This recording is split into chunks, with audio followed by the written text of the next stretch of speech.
Hello there, my name is Rachel. Like to talk about animation, and today we talk about Unicorn Academy. It's a new animated series from Netflix that is really trying to sell this, especially the premiere movie they put on their account on YouTube.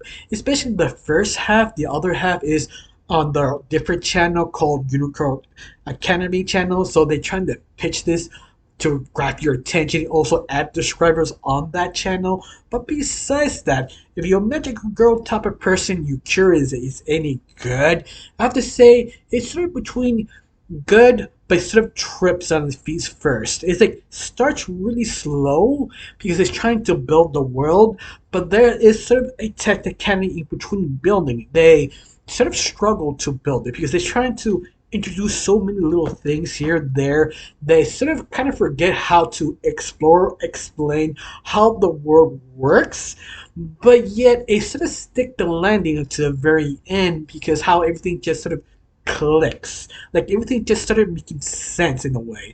That's the only really complaint I have because it starts a little bit interesting because it's sort of basic, but our main lead Sophie is actually kind of interesting because she basically got sort of accepted at this academy, but she thought, oh, it's a bunch of horses training. That's all we do in the school. Perfect. I love it.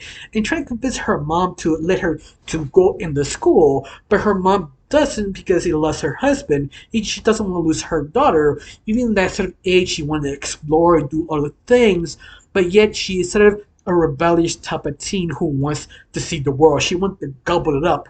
And that is sort of kind of the conflict at the beginning of the movie till she sort of accepted it and let her join. But I'm realizing this academy is not a normal school. This is a magical girl school. That magical horses, if you choose the right horse in the right match to you, you actually help them to activate their special ability or magic ability. And that's sort of given more lore that there is sort of an evil witch of an island who trying to defeat her, or at least kill Sophie because she connects to her father who defeated her. But interesting enough, she dies in the movie. That I was sort of surprised. That's Sophie, the witch, because it's something that I wasn't expecting. Like, okay, this is the premiere. Now grab my attention. Why? How? Why end her that fast? Be fair, the evil villain of this film is very basic. She's evil. That's it. I mean, doesn't have any glamour. But I do like they trying to make her kind of over a top, overdoing it, over I'm evil, fabulous, baby, fabulous. But my opinion is they didn't give enough material to the voice actress because the voice actress tries really hard to sound evil, try to sell it. The only problem is I don't think the running wasn't enough for the voice actress. Even if she gives it 110%. I don't know you. You see the movie, you like that, or you feel you needed more? To me, I feel it was okay. I think you needed more time, more explanation why she's evil. You don't need to make it big or anything. You just make it simple, right to the point because it's a movie. But they kill her off. So we're gonna watch in the series. And possibly in the cliffhanger trailers, there could be more exploring, more interesting twist about this academy and what happened to Sophie's father. You have a lot of good ideas here and there, but at the same time, you've seen it before. But yet, I'm intrigued because you stuck the landing. Like sometimes a good animated movie, it could be very terrible, but if you stick the landing, you stick the hook, you forgive everything when it happened because let's face it, all the secondary characters, all the whole group dynamic are basic because each girl is something that you've seen before. The athletic girl, the smart girl, the one who's very sarcastic, the queen bee. Like everyone has his own thing. One except for one character, the queen bee. She is basically Vegeta slash Bakugo slash whatever kind of high society. I'm the best.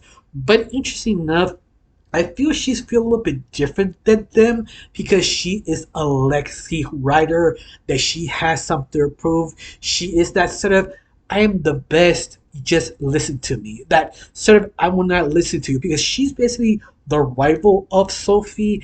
And if you have potential because how Sophie is doesn't like her, they usually the good rivalship of these two dynamics is the fact is how interesting or what would the other give up to make the other convinced to do something they need to do, and that the thing could be interesting, especially you find out in the movie there are a lot of people who portray other people depends on the situation they put themselves. That's what I mean. This one actually has the hook in lens perfectly because you have this sort of kind of elf. I don't know. It doesn't say his name or whatever fairy tale creature he really is. For right now, I'm just calling him Elf. He sold people out just for power, but he's just evil. Doesn't really explain because they have a time limit on 45 minutes. In fact, the whole movie feels like the first arc of the first season just cut and pieces to make a movie. I'm 100% sure that's what it was, but all of that it still got to me. I was sort of interesting, even though it's sort of flawed. Now the question is, they do explain the magic system. Not really. It's just sort of rock paper scissors, but a very creative sort of dogfight air. If you know what I mean. If you don't, you've never seen a fight scene from Danny Phantom that is all air maneuvers, tactical ways how to turn left and right, shooting one back and forth. Imagine that in a magical genre, riding horses and a witch flying around them. Done very well, very spectacularly because it really kind of dragged me into to be invested because you do get invest all the other side characters little by little because you really don't know that you know their character trait, but you don't know their formula or the chemistry with the other character. I think one of the best is two characters is the smart character and also the athlete. It's kind of obvious, bronze and brains, but they never played with their dynamic. They're just smart and bronze. And I kind of disappointed that you should have played with a sort of negativity, like how the smart believe the strong one is useless, and the strong one think the smart one is useless. Like they sort of playing around with that, but they never do. I'm guessing they setting up for the series. I hope they play with that dynamic, or hopefully on the other ones because they're basic, but you could tell they actually have something amazing. Maybe I could be wrong because I said at the beginning it was sort of slow, very beginning to the very end. They just stick it. Especially this is a musical show. Yes, they have two musicals. I one song from the Mayheron, and I'm the evil villain from the villain. The only difference is one. The first one was good, but not amazing. The second one, do you expect to be the villain song could be really amazing? Feels sort of just did it on the last second, and that's what we got. Even that the voice actress did her best. I mean, you could feel it. That she gave it 110%. But once again, I could be wrong. The evil villain can come back, but she kind of frozen and tossed in the river and drowned in the river. You see, you have to see the movie to see it. But besides that, I still kind of enjoy it. Do I recommend it? Yes, with a sort of warning that this could be worse, could be a little boring in the very beginning, but you kind of worth waiting. I can wait for this. I have patience. I'm willing to see the whole season, even that I could be wrong. If you're that sort of mentality, I recommend it. But you feel you're not gonna want to waste your time, you may know, don't even bother watching. I mean, at least watch the movie. It's short. It's like a 60-minute long. It's been two different channels, Netflix and Unicorn Academy channel on YouTube. It's basically like 60 minutes. Like you can maybe have some spare to watch it.